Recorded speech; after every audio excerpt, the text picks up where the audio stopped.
I demand na magpa-drug test sila. Ngayon na, magpa-drug test tayong lahat. One Voice Channel. Wala akong problema doon. Game tayo.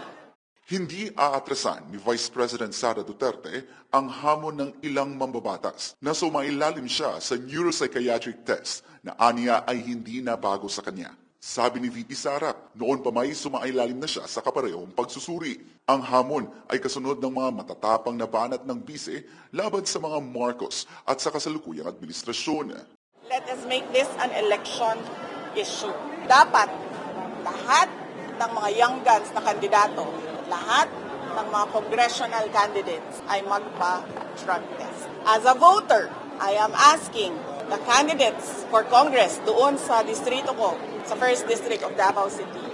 Alala ko si Margarita Nograles and si Paulo Duterte. And as a voter, I demand na magpa-drug test sila.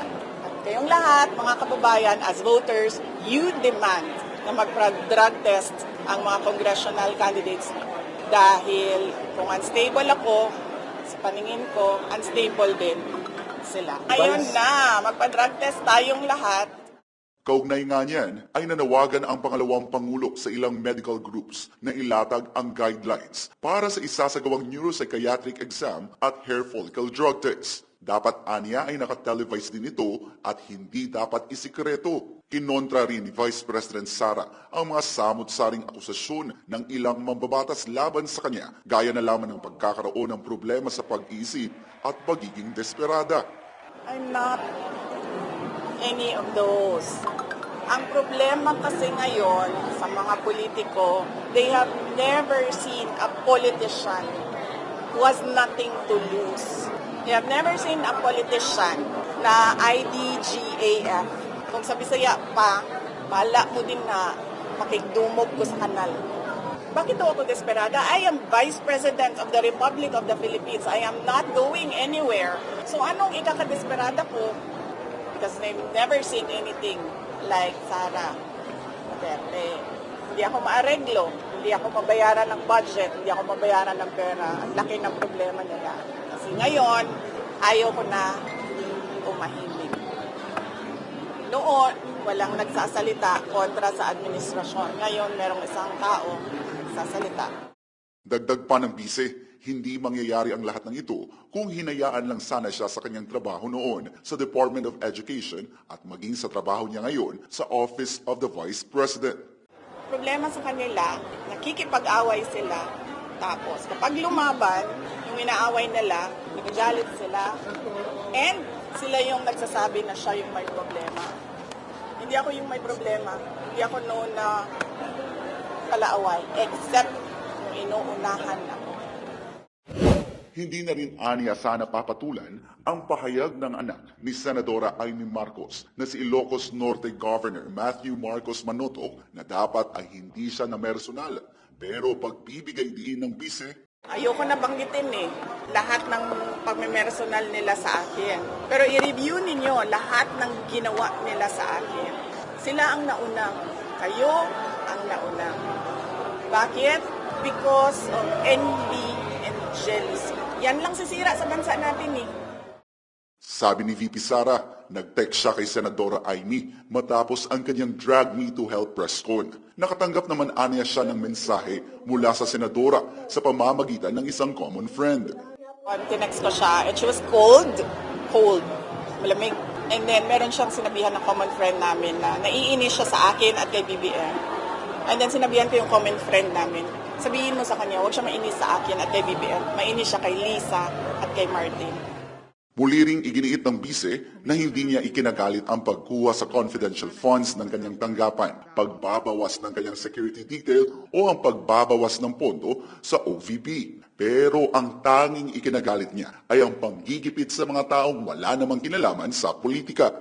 Nagalit lang naman ako noong yung nangyari doon sa graduate, yung namatay doon sa Davao City, sa tear gas, sa panggugulpi, at yung mga pinukpok na mga tao.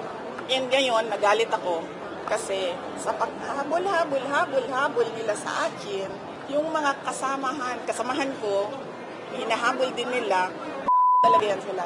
Ako, wala akong problema. Pero yung ibang mga tao dyan na hindi politiko, na hindi naman nila hinahabol, pero ginigipit nila. Punot dulo aniya nitong lahat ng pag-atake sa kanya ay dahil sa politika at ang nais nila na manatili sa kapangyarihan.